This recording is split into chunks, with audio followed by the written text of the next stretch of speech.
नमस्कार, मी अनिताच kitchen and गार्डनमध्ये आपल्या सर्वांचं स्वागत करते. तर आज आपण करणार आहोत कोकणातला प्रसिद्ध मालवणी मसाला.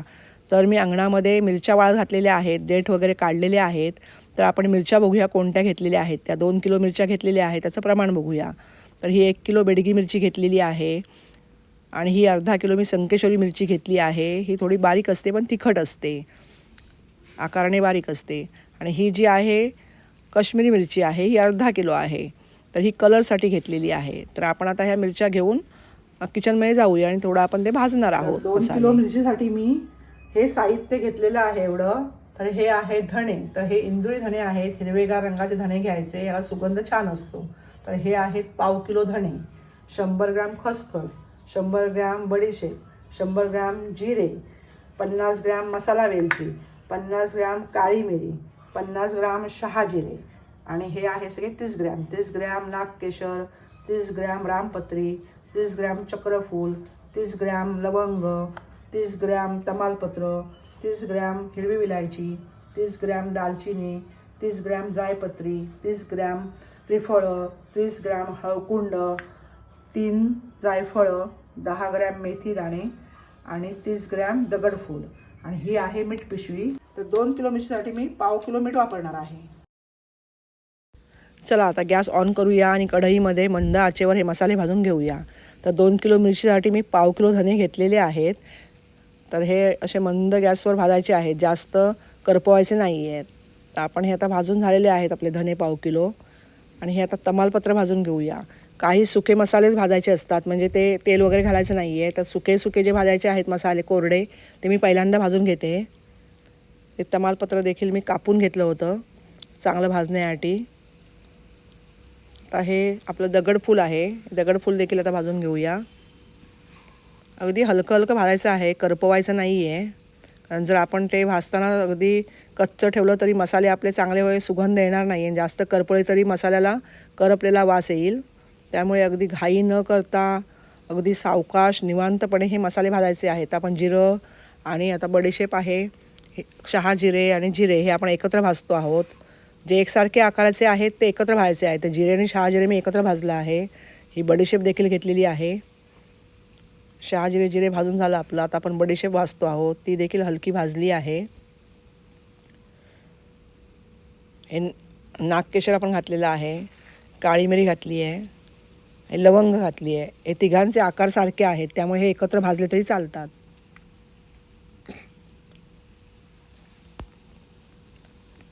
असे मंद भाजायचे, जास्त घाई करायची नाही.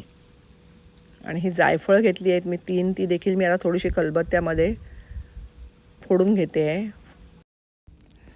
कोरडे मसाले तर भाजून झाले. आता काही तेलातले मसाले आहेत ते आपण आता भाजून घेऊया. तर त्यासाठी मी 2 चमचे तेल घातलेलं आहे कढईमध्ये. फार तेल घालायचं नाही, अगदी कमीत तेलामध्ये आपण हे काही मसाले भाजणार आहोत. तर ही दालचिनी घेतलेली आहे आता मी. त्यानंतर हे चक्रफूल घेतलं आहे आणि मसाला वेलची घेतली आहे. तर हे त्या सेम आकाराचे आहेत म्हणून मी एकत्र भाजते आहे. आता हे मेथीदाणे घेतलेले आहे, अगदी शेवटी घातलेले आहेत मेथीदाणे. त्यानंतर ही हळकुंड आणि जायफळ मी तोडून घेतले होते, ते पण त्याच तेलामध्ये परतलेले आहेत. आणि अशा प्रकारे सगळं आता मी हे खडे मसाले भाजून झालेले आहेत. आता शेवटी जायपत्री आणि रामपत्री ही उरल्या तेलामध्ये मी परतून घेते आहे. मंद गॅसवर आपल्याला भाजायचे आहेत हे मसाले खडे सगळे, गडबड करायची नाही आहे. तर जायपत्री आणि रामपत्री आपण छान परतून घेतलेली आहे. आणि सगळ्यात शेवटी आपण आता हे हिंगाचे खडे आहेत, ते थोडे मी तोडून घेतले आहेत आणि ते परतून घेतले. आणि आता ही सगळ्यात शेवटी खसखस आहे, ही खसखस मी परतून घेते, म्हणजे जे तेल शिल्लक होतं कढईला ते खसखसला लागून सगळं निघून गेलेलं आहे. आणि अशा प्रकारे आपले सगळे खडे मसाले अगदी मंद गॅसवर भाजून झालेले आहेत. 2 किलो मिरची आपण घेतलेली आहे, त्यासाठी आपण ही बेडगी मिरची घेतलेली आहे 1 किलो. तर ही अशी असते, पिळाची असते ही. तर आपण ही देठ काढून घ्यायला छान उन्हामध्ये कुरकुरीत वाळवली आहे. 1 किलो बेडगी मिरची, अर्धा किलो घेतलेली आहे ही संकेश्वरी मिरची. अशी ही थोडी बारीक असते, लांबटानी अशी बारीक असते, यामुळे जरा आपल्याला चव येते मसाल्याला.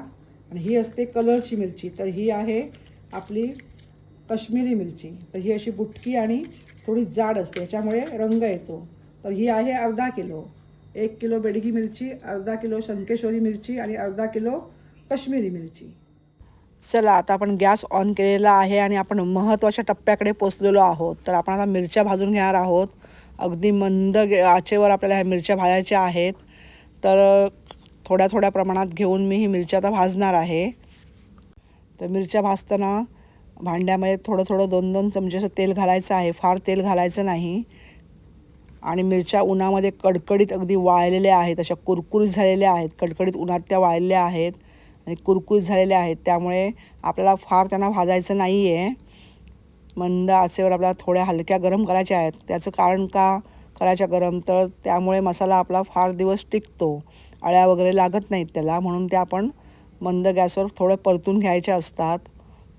तशात थोड्या थोड्या मिरच्या मी टप्प्याटप्प्याने भाजून घेते आहे. असं थोडं थोडं प्रत्येक वेळी तेल टाकायचं 2-2 चमचे आणि आपण ह्या थोड्या थोड्या मिरच्या वेगवेगळ्या बॅचमध्ये भाजायच्या आहेत. मिरच्या भाजतानासुद्धा फार तेल घालायचं नाही आहे, कारण जर जास्त तेल तुम्ही घातलात तर मिरच्या नरम पडतील आणि मसाला छान कुटला जाणार नाही. तेव्हा अगदी कमीत कमी तेलामध्ये आपल्याला मिरच्या भाजायच्या आहेत.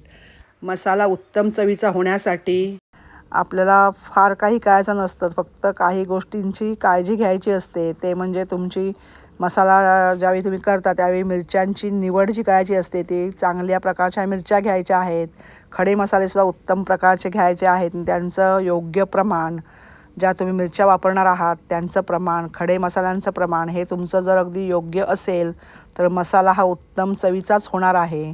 आणि प्रत्येक पदार्थाची चव ही तुमच्या मसाल्यांच्यामध्ये दडलेली आहे. जर तुमचा मसाला उत्तम चवीचा झाला तर तुमचे पदार्थ देखील मस्त लज्जतदारच होणार आहेत.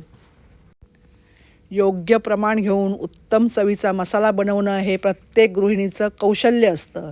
तर अशा प्रकारे माझ्या सर्व मिरच्या भाजून झालेल्या आहेत आणि आपण आता कांडप मशीनमध्ये जाणार आहोत.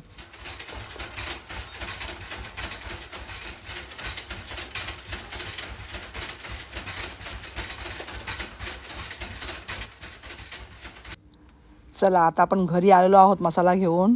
कांडप मशीनवर आज गर्दी नव्हती, पटकन झालेला आहे. अरे वा वा वा, काय सुंदर रंग आला आहे बघा. आपण ही काश्मीरी मिरची वापरली होती आम्ही रंग छान येण्यासाठी लाल, त्यामुळे अतिशय सुरेख रंग आलेला आहे लाल. वा वा वा, मस्त अप्रतिम. काश्मीरी मिरची वापरल्यामुळे फारच सुंदर रंग आला आहे. अशा प्रकारे मालवणी मसाला तर तयार झाला, पण तो साठवायचा कसा चला पाहूया. तर ही काचेची बरणी आहे, ती गरम पाण्याने मी धुवून घेतलेली आहे आणि कडकडीत उन्हामध्ये वाळवली आहे, एकदम कोरडी केलेली आहे. आणि त्यामध्ये आता हा मसाला आपण भरून ठेवणार आहोत. तर हा मसाला आपण शक्यतो काचेच्या बरणीमध्येच भरायचा आहे, त्यामुळे मसाला चांगल्या स्थितीत राहतो. आणि एअरटाईट बरणीमध्ये ठेवलात तर त्याहून चांगलं. आणि आता मसाला हा भरून झाल्यानंतर ह्यामध्ये आपण जो टिकण्यासाठी एक प्रिझर्वेटिव्ह वापरणार आहोत. मसाल्यातला जो पदार्थ आहे, घटक आहे, तर ह्या मसाल्याला आपण कोरड्या जागी ठेवायचा आहे. भरून झाल्यानंतर कोरडेच हात लावायचे आहेत. हे पहा, आता मी हिंगाचे खडे घेतलेले आहेत. तर हिंग हा नॅचरल प्रिझर्वेटिव्ह आहे, तर हा मसाल्याचा लाईफ वाढवतो. त्यामुळे बरणीच्या वरती मसाला भरून झाल्यानंतर शेवटी हे हिंगाचे 4 खडे असे ठेवायचे आहेत आणि बरणीला घट्ट झाकण लावायचं आहे. जर एअरटाईट झाकण नसेल तर तुम्ही वरून कॉटनचं कापड त्याला बांधायचं आहे. तर मग आपला मालवणी मसाला, कोकणातला प्रसिद्ध मालवणी मसाला वर्षभरासाठी आपल्या किचनमध्ये तयार झालेला आहे साठवणीचा. तर आपण पाहिलात की आपण 2 किलो मिरची घेतलेली होती आणि बाकीचे खडे मसाले होते. तर हे सगळं प्रमाण मिळून आपला हा 2 किलो 700 ग्रॅम मसाला झालेला आहे. तर आता लवकरात लवकर पाऊस येणार आहे, तर पावसा अगोदर सगळ्या मैत्रिणींनी असा मसाला करून ठेवा. तर हे 2 किलोचं प्रमाण मी काही व्ह्युअर्सनी मला सांगितलं होतं की कमी प्रमाणात दाखवा, म्हणून मी हे दाखवलेलं आहे. 5 किलोचं प्रमाण माझ्या चॅनलवर ऑलरेडी आहे. तर तुम्हाला जास्त करायचं असेल तर तुम्ही 5 किलोचं प्रमाण आहे ते तुम्ही सर्च करून पाहू शकता. आणि आता मी हे 2 किलो मालवणी मसाला दाखवलेला आहे. तर हा मालवणी मसाला कोकणातला प्रसिद्ध मसाला आहे. तर तुम्ही कोणत्याही उसळी भाजीमध्ये, करीमध्ये हा वापरू शकता. अतिशय सुंदर होते. इतर कोणताही मसाला त्या वापरायची गरज लागत नाही. तर तुम्ही नक्की आवर्जून हा मसाला करून बघा. आणि जर तुम्हाला टेस्ट आवडली तर व्हिडिओला एक लाईक नक्की करा. चॅनलवर नवीन असाल तर सबस्क्राईब करा. आपण आपला अमूल्य वेळ देऊन आमचा हा व्हिडिओ पाहिला त्याबद्दल आपल्या सर्वांचे मनःपूर्वक धन्यवाद.